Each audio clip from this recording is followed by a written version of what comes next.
ଧର କିନ୍ତୁ ଭୁଲ କରିବି କେରଳ ଆଡକୁ ଯିବନି ଯେମିତି। ଠିକ ଅଛି କିନ୍ତୁ ସେ କେରଳ ଆଡକୁ ଯିବା ପାଇଁ କାଇଁ ମନା କରୁଛନ୍ତି? କଣ କହିବି କୁହ ତ? ଅରୁଣ ଗଙ୍ଗା ସେଠିକି ଯାଇଛନ୍ତି। ସେ କେରଳ କଣ ପାଇଁ ଯାଉଛି? ବୁଝିପାରିଲୁନି? ଏଇଟା ବି ବୁଝିପାରିଲୁନି? ହନିମୁନ କରିବା ପାଇଁ ଯାଇଛନ୍ତି। ତାହେଲେ ଶୁଣ, ତମେ ମାନେ ଯେମିତି ବାଛି ବାଛି ଯାଇ ଠିକ ସେଇ ଜାଗାରେ ଯାଇ ପହଞ୍ଚି ନ ଯାଆନ୍ତି, ସେଇଥିପାଇଁ ତମ ମାନଙ୍କୁ ଆଗରୁ ମୁଁ ସାବଧାନ କରିଦେଲି। ଦେଖ, ତମେ ତ ଗଙ୍ଗାକୁ ଶେଷ କରିବ କହିଲ, ଆଉ ଏପଟେ ମୁଁ ମୋ ଝିଅକୁ ତା ଜାଗାରେ ଦେଖିବି ବୋଲି ସ୍ୱପ୍ନ ଦେଖିଲି। ହଁ, ତମକୁ ବିଶ୍ୱାସ କରି କିଛି ଲାଭ ହେଲାନି। ଏବେ ମତେ ହିଁ ଦେଖିବାକୁ ପଡିବ। ଗଙ୍ଗାକୁ କେମିତି ମାରିପାରିବ ତା ଭିତରେ ମତେ ଲାଗୁଛି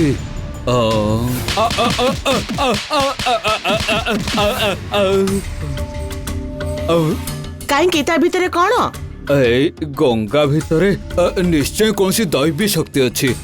ନହେଲେ ଆମ ଭୈରବୀ ଦିଦି କେମିତି ଭାବିବେ ସେ ଏବେ ବି ବଞ୍ଚି ରହିବ?